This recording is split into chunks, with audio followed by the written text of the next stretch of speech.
हर हर महादेव, श्री शिवाय नमस्ते। दोस्तों, अपन इस वक्त है बड़ौदा गुजरात शिव महापुराण कथा, जहाँ पंडित प्रदीप मिश्रा की शिव महापुराण कथा हो रही है। आप इस वक्त देखते हो मेरे पीछे जो है सदर स्टेट है, वहाँ से रेलवे स्टेशन बस स्टैंड से आप इधर आ रहे हो, वो चौक है, वहाँ से यहाँ पे सीधा आके के बाद यहाँ से अपन गेट नंबर 6, 7 और 8, ये जो 3 गेट लगे हुए हैं, ये गेट से अपन कथा सुनने के लिए अंदर जाएंगे। कथा सुनने के लिए जाने के लिए ये नॉर्मल रेट रखे हैं, जो आप पब्लिक के लिए रखे हैं। उसके बाद में उधर से जो साइड से गेट रखे हुए हैं, वो वीआईपी गेट है, जिनके पास वीआईपी पास है या महाराज का आने का रास्ता है, वो उधर से। आज कथा का प्रथम दिन है, अपन देखते हैं प्रथम दिन में क्या क्या यहाँ पे हो रहा है। चलो तो देखते हैं शिव महापुराण कथा का पहला दिन। दोस्तों, ये रोड का माहौल है, जो मेन रोड है, मेन रोड के बाजू में पेंडॉल है, कथा स्थल है। वहाँ से आप देख रहे हैं भक्तों की भीड़ जो कथा स्थल पे पहुँच रहे हैं। कुछ गाँव से आ रहे हैं, कुछ लोकल में आ रहे हैं, कुछ गाड़ी लेके आ रहे हैं, वो लेके आ रहे हैं। यहाँ पे इतनी भीड़ है। एक गेट नंबर 6 है, जहाँ से अपन कथा सुनने के लिए अंदर जाएंगे। यह है गेट नंबर 6, यहाँ से अपन को अंदर जाना है कथा सुनने के लिए। तो चलिए कथा सुनने के लिए अपन अंदर चलते हैं। दोस्तों, अपन 6 नंबर गेट से अभी अंदर जा चुके हैं। एक गेट है जहाँ से पब्लिक अब अंदर आ रही है, 6 नंबर, 7 नंबर, 8 नंबर। एक गेट है, एक गेट है 2, और एक गेट है 3। ये 3 गेट है जहाँ से आप पब्लिक अभी अंदर आ रही है। आपको दिख रहे हैं धीरे धीरे शिवभक्त कथा पंडाल की तरफ बढ़ते हुए। यहाँ पे आपको पूरे 12 ज्योतिर्लिंगों का दर्शन है। 12 ज्योतिर्लिंग के पूरे दर्शन यहाँ पे किए गए हैं आपको, ताकि आपको हर ज्योतिर्लिंग का दर्शन अच्छी तरह से हो जाए। कथा पंडाल में जाते हैं तब बाई और ये किया गया है आपके लिए, सब लोगों को आराम से दर्शन हो जाएंगे।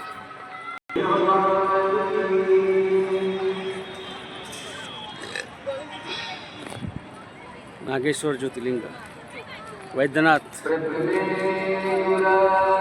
केदारनाथ, महेश्वर, यमुनोत्री। हेलो सभी यजमान फैमिली के आज जो उनकी प्रार्थना है कि इस साइड में यानी गेट नंबर 1 इस साइड में जिस का बीच में रखा है, वो बीच साइड पे बात कीजिए सभी को।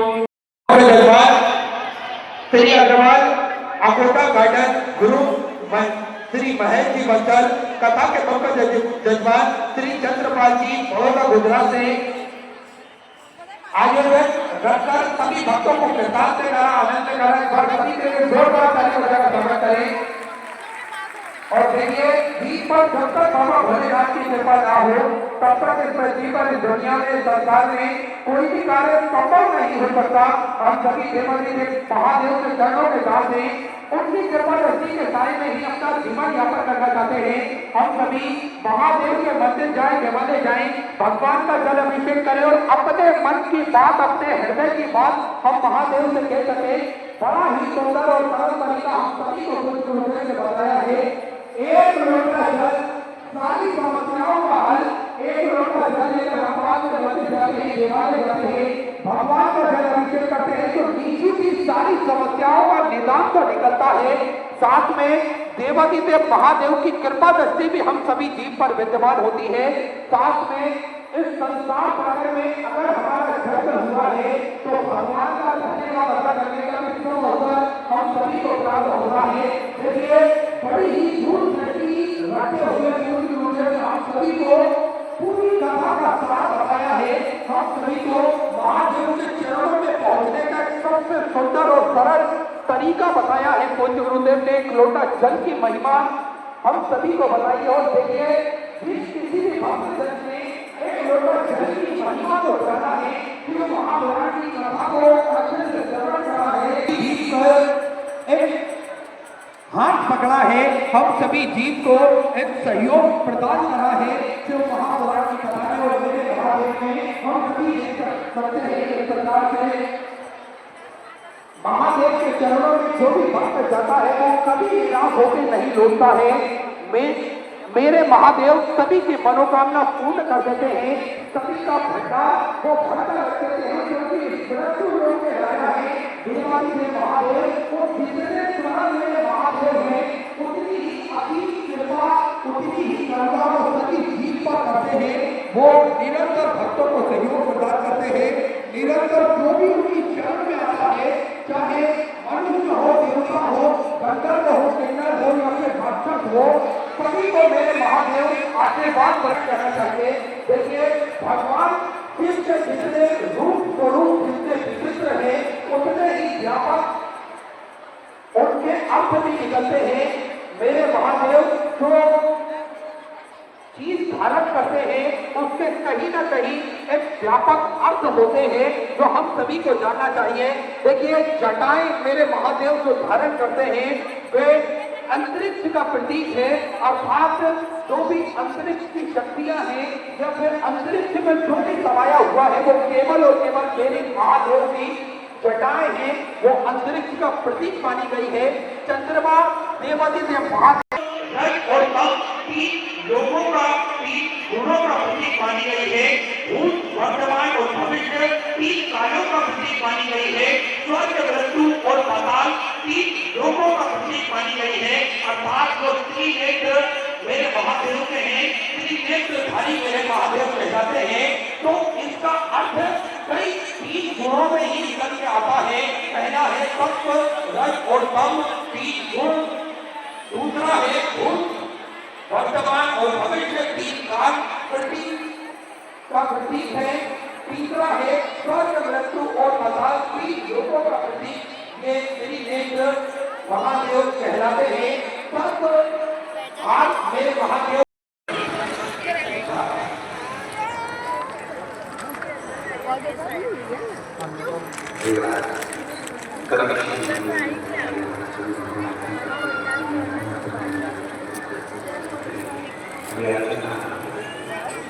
भगवान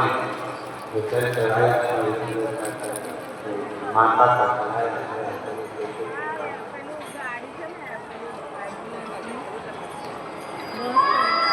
माँ का चल देते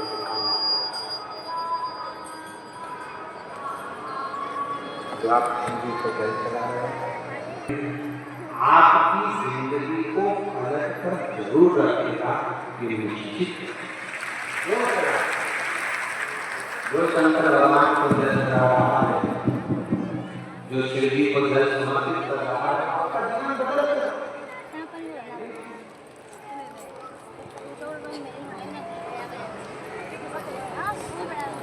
बस उस जल चढ़ाने में आपका विश्वास कितना है, आपकी दृढ़ता कितनी है, आपका भरोसा कितना है, वो आपके ऊपर है। देवराज शिव मंदिर में पहुंचा, चोरी का धन था, बैठ गया, शरीर में सांप पड़ा, बुखार आया।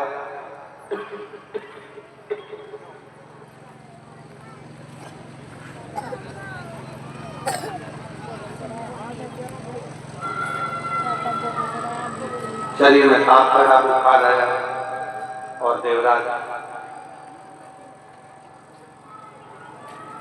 शरीर में सांप पड़ने पर, बुखार होने पर दुबक कर बैठे।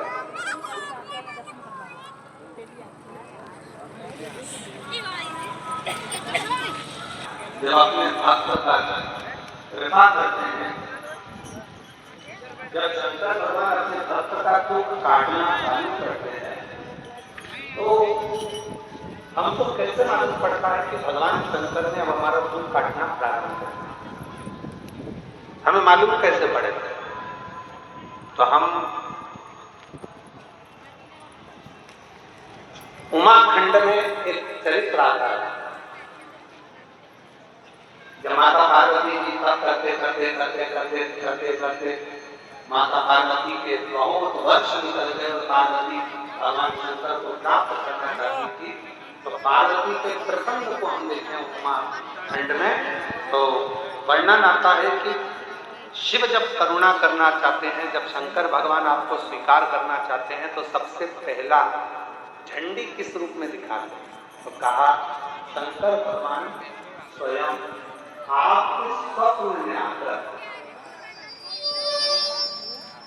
शंकर भगवान आपके स्वप्न में आकर आपको दर्शन भी देते हैं। और कोई कोई जो भक्त ऐसा होता है कि उसको स्वप्न में भी शिव के भक्त के मुख से, जब स्वप्न में भी ब्रह्म मुहूर्त में कथा सुनने का स्वप्न दिखना चालू होता है, कि मुझे कोई कथा सुना रहा है, शिव पुराण सुन रही हूँ, शंकर बैठे हैं, उनका दर्शन कर रही हूँ, तो समझ लेना कि तुझे अब दुख से दूर करना प्रारंभ करना चाहिए।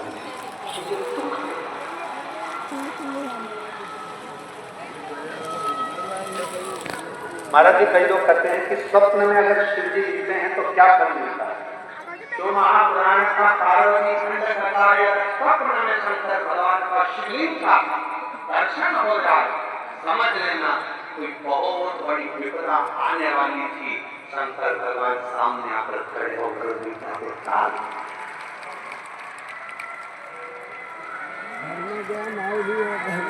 पानी का काम है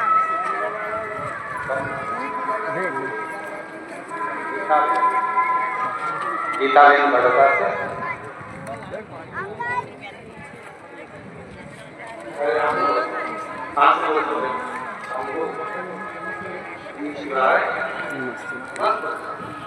शिव जी की कृपा से सारा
अन्य क्षेत्र बाबा कबरेश्वर धाम हेतु समर्पित करना चाहते हैं। जो श्री विठल सेवा समिति का दान कार्यालय तथा पंडाल के ठीक सामने लगा हुआ है, उस दान कार्यालय में अपनी सर्वराशि जमा कर रसीद अवश्य प्राप्त करें। श्री विठल सेवा समिति कबरेश्वर धाम सीहोर मध्य प्रदेश उस रसीद पर लिखा हुआ है। ठाकुर कल्लू जी महाराज का फोटो इस रसीद पर बना हुआ है। साथ में श्री विठल सेवा समिति के कार्यकर्ता आप सभी के बीच में लाल कलर की झोली लेकर आ रहे हैं। इन कार्यकर्ताओं को आप अपनी सर्वराशि समर्पित कर सकते हैं। अन्य किसी के हाथों में आप अपना दान ना दें, इस बात का विशेष ध्यान रखें। आप सभी पढ़े लिखे समझदार वर्ग से हैं, इन बातों को समझते हैं। जिस निमित्त से दान देना चाहते हैं उस निमित्त तक दान पहुंचना चाहिए, नहीं तो इस दान का कोई महत्व कोई मतलब नहीं निकलता। तो चिन्हित किए हुए लोगों को चिन्हित के स्थान पर ही अपनी सर्वराशि आप समर्पित करें।